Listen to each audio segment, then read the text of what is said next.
Fungal infection, ringworm, नाइटा, दांत, खाज, खुजली ये एक ही बीमारी के विभिन्न नाम हैं। इस बीमारी में स्किन के ऊपर एक छोटा सा पैच या धब्बा डेवलप हो जाता है जिसमें खुजली होती है। आज के वीडियो में मैं आपको फंगल इन्फेक्शन के एलोपैथिक कॉजेस, एलोपैथिक ट्रीटमेंट, यूनानी कॉन्सेप्ट, लाइफस्टाइल मॉडिफिकेशन, असबाब सित्ता ज़रूरिया और आखिर में यूनानी इलाज के बारे में बताने वाला हूँ। तो प्लीज़ वीडियो को आखिर तक ज़रूर देखिए। फंगल इन्फेक्शन ये कई किस्म का होता है जो जिस्म के मुख्तलिफ हिस्सों में होता है, जैसे आँख में, कान में, नाक में, फेफड़ों में, जिल्द पे, स्किन के ऊपर। स्किन फंगल इन्फेक्शन ये सुपरफिशियल किस्म का होता है। According to allopathy, fungal infection ये फंगस की वजह से होता है जो कि मिलियंस की तादाद में होते हैं और हमारे आसपास के इन्वायरमेंट में मौजूद होते हैं, और जैसे ही उनको मौका मिलता है वो हमारे अंदर इन्फेक्शन पैदा कर देते हैं। जो फंगस हमारे जिस्म के अंदर इन्फेक्शन पैदा करते हैं उनमें खास तौर से डर्मेटोफाइट्स, कैंडिडा, एस्परजिलस और इन्वायरमेंटल फंगाई होते हैं जो कि हमारे जिस्म के अंदर एडवर्स रिएक्शन पैदा करके फंगल इन्फेक्शन पैदा करते हैं। According to allopathy, fungal infection का इलाज एंटी फंगल दवाइयों से किया जाता है जिसके अंदर एंटी फंगल क्रीम्स और टेबलेट्स शामिल है। For example fluconazole, miconazole, econazole, clotrimazole, ketoconazole, terbinafine, amphotericin और निस्टेटिन। इन दवाइयों का इस्तेमाल फंगल इन्फेक्शन को दूर करने के लिए किया जाता है। जितनी भी एंटी फंगल दवाइयां मैंने अभी बताई है, इन दवाइयों का ज्यादा इस्तेमाल ये हिपेटोटॉक्सिक होता है, यानी लीवर को डैमेज करता है। इसी के साथ साथ ओवर द काउंटर जितनी भी क्रीम्स अवेलेबल होते हैं जिनका इस्तेमाल आमतौर पर पब्लिक करती है, उन क्रीम्स में, उन दवाइयों में स्टेरॉइड्स होता है जो कि इमीडिएट तो रिलीफ देता है लेकिन आगे चल के ये नुकसानदा होता है और इससे फंगल इन्फेक्शन रिलैप्स होता है और बढ़ जाता है। आइए बात करते हैं फंगल इन्फेक्शन के यूनानी कॉन्सेप्ट के बारे में। अकॉर्डिंग टू यूनानी पैथी, हमारा जिस्म ये खून, बलगम, सफरा, सौदा, इन चार चीजों के, इन चार एलिमेंट्स के, इन चारों खिलतों के बैलेंस की वजह से सेहत यानी हेल्थ की कंडीशन में रहता है। जिस तरह आयुर्वेदा में वात, पित्त और कफ का एक बैलेंस रहता है तब सेहत रहती है, उसी तरह यूनानी में भी ये कॉन्सेप्ट मौजूद है। फंगल इन्फेक्शन ये सौदा, सफरा और खून में बिगाड़ की वजह से पैदा होता है। फंगल इन्फेक्शन का जो दाग होता है, अगर वो येलोइश या लाइट ऑरेंज कलर का अगर होता है तो ये इंडिकेट करता है कि ये सफरा के बिगाड़ की वजह से हुआ है। अगर फंगल इन्फेक्शन का दाग ये ब्लैकिश होता है तो ये इस बात की अलामत है कि ये फंगल इन्फेक्शन सौदा में बिगाड़ की वजह से पैदा हुआ है। फंगल इन्फेक्शन का दाग अगर ब्राइट रेड है और ज्यादा लाल होता है जिसमें दाने दाने होते हैं, अगर उस तरह का है तो ये इस बात की अलामत है कि ये फंगल इन्फेक्शन खून की खराबी की वजह से पैदा। अब बात करते हैं लाइफस्टाइल मॉडिफिकेशन की, यानी असबाब सित्ता जरूरिया के कॉन्सेप्ट की। यूनानी के अंदर ये कॉन्सेप्ट बहुत ही इंपॉर्टेंट है। ये 6 इसेंशियल फैक्टर्स हैं जो हमारी हेल्थ को मेंटेन रखने के लिए जिम्मेदार होते हैं। अगर इन 6 इसेंशियल फैक्टर्स में कुछ बिगाड़ होता है तो हमें बीमारी पैदा होती है। वो 6 इसेंशियल फैक्टर्स इस तरह है।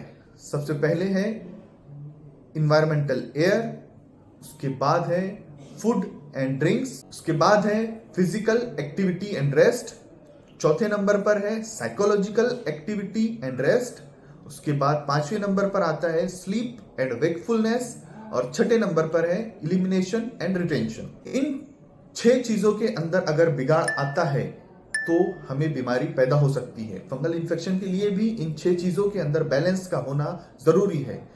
फॉर एग्जाम्पल, अगर हमारे अतराफ की हवा में कुछ खराबी आ जाती है तो उसकी वजह से भी हमें बीमारी हो सकती है।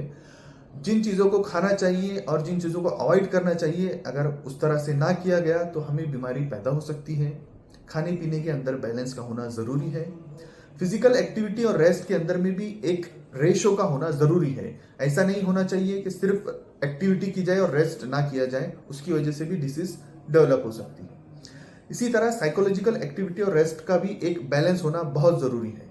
अगर सिर्फ साइकोलॉजिकल एक्टिविटी होती रही, फॉर एग्जांपल अगर आप ज़्यादा स्ट्रेस, एंजाइटी या डिप्रेशन लेते रहे तो उसकी वजह से भी आपको बीमारियां पैदा हो सकती है। उसी के साथ स्लीप और वेकफुलनेस का भी एक बैलेंस्ड प्रोपोर्शन होना ज़रूरी है। एक यंग हेल्दी मेल या फीमेल को कम से कम 8 घंटे की नींद बहुत ज़रूरी है। उसी के साथ इलिमिनेशन और रिटेंशन वाला कॉन्सेप्ट यूनानी का ये बताता है कि जिन चीजों को हमारे जिस्म के अंदर रहना चाहिए अगर वो निकल जाए या जिन चीजों को निकलना चाहिए और वो रुक जाए तो उसकी वजह से भी बीमारी पैदा हो सकती है। ये जो 6 इसेंशियल फैक्टर्स हैं ये सिर्फ फंगल इन्फेक्शन के लिए नहीं तो हर किस्म की बीमारी के लिए जरूरी है। अगर इन 6 इसेंशियल फैक्टर्स के अंदर कुछ बिगाड़ होता है तो बीमारी पैदा होने के चांसेस बढ़ जाते हैं। आइए अब बात करते हैं फंगल इन्फेक्शन के यूनानी ट्रीटमेंट के बारे में। फंगल इन्फेक्शन को ट्रीट करने के लिए यूनानी में बहुत सारी दवाइयाँ अवेलेबल है। उसमें खास खास दवाइयाँ मैं आपको बताने जा रहा हूँ। सबसे पहले तो बात करते हैं इथ्रिफल शात्रा के बारे में। इथ्रिफल शात्रा ये एक ब्लड प्यूरिफायर भी है और उसी के साथ साथ ये लग्जेटिव दवा भी है। इस दवा के इस्तेमाल से फंगल इन्फेक्शन के साथ साथ कॉन्स्टिपेशन में भी रिलीफ मिलता है। उसके बाद है मरहम कूबा। ये एक फार्माकोपिकल मेडिसिन है जो लोकल एप्लीकेशन के लिए यूज की जाती है। फंगल इन्फेक्शन को ट्रीट करने के लिए काफी फायदेमंद है। उसी के साथ साथ मरहम काफूरी का इस्तेमाल भी फंगल इन्फेक्शन में लोकल एप्लीकेशन के लिए किया जाता है और इसका इस्तेमाल काफी मुफीद होता है। उसी के साथ साथ माजून चोप चीनी का इस्तेमाल भी फंगल इन्फेक्शन के अंदर काफी मुफीद है। उसके साथ अगर मुसफ़ियात की बात ना की जाए तो ये वीडियो इनकम्प्लीट होगा। हब्बे मुसफ़्फ़ी खून ये दवा भी फंगल इन्फेक्शन को ट्रीट करने के लिए काफी मुफीद है जो कि एक ब्लड प्यूरिफायर है और खून को साफ करती है। उसी के साथ साथ शरबते बुजुरी मोतेदिल, अगर पेशेंट को भूख की कमी है और उसी के साथ साथ अगर गर्मी बढ़ी हुई है तो शरबत बुजुरी मोतेदिल का इस्तेमाल भी काफ़ी मुफीद होता है। लेकिन शरबत बुजुरी को इस्तेमाल करने के बाद डायूरिसिस की प्रॉब्लम हो सकती है, डिहाइड्रेशन हो सकता है। तो इसके साथ अगर आप शरबत बुजुरी दे रहे हो तो इसके साथ रूह अफ़ज़ा का इस्तेमाल किया जाए तो काफ़ी फ़ायदेमंद होता है, या पेशेंट को हाइड्रेशन के लिए बताइए वो भी मुफीद रहेगा। उसी के साथ शरबत उन्नाब, इसका इस्तेमाल हर किस्म के फंगल इन्फेक्शन के अंदर काफ़ी फायदेमंद होता है। उसी के साथ साथ इसके अलावा शरबत नीलोफर, कुर्स अस्फर, सिरप मुसफ़्फ़ीन, सिरप खून सफ़ा, काफ़ी, मरहम मीना, इन सब दवाओं का इस्तेमाल भी फंगल इन्फेक्शन के अंदर काफ़ी मुफीद है। अब इन दवाओं को किस मिजाज के मरीज में इस्तेमाल किया जाए, सौदावी या बलगमी या सफरावी, किस तरह से करना चाहिए, तो इसके लिए आप एक हकीम की सलाह जरूर लें।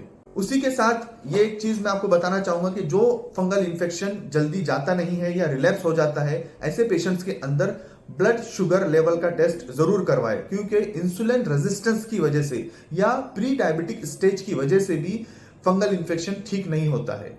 उम्मीद करता हूं आपको मेरा वीडियो पसंद आया होगा। मिलते हैं नेक्स्ट वीडियो में जिसमें मैं फंगल इन्फेक्शन के घरेलू इलाज के बारे में आपको बताऊंगा।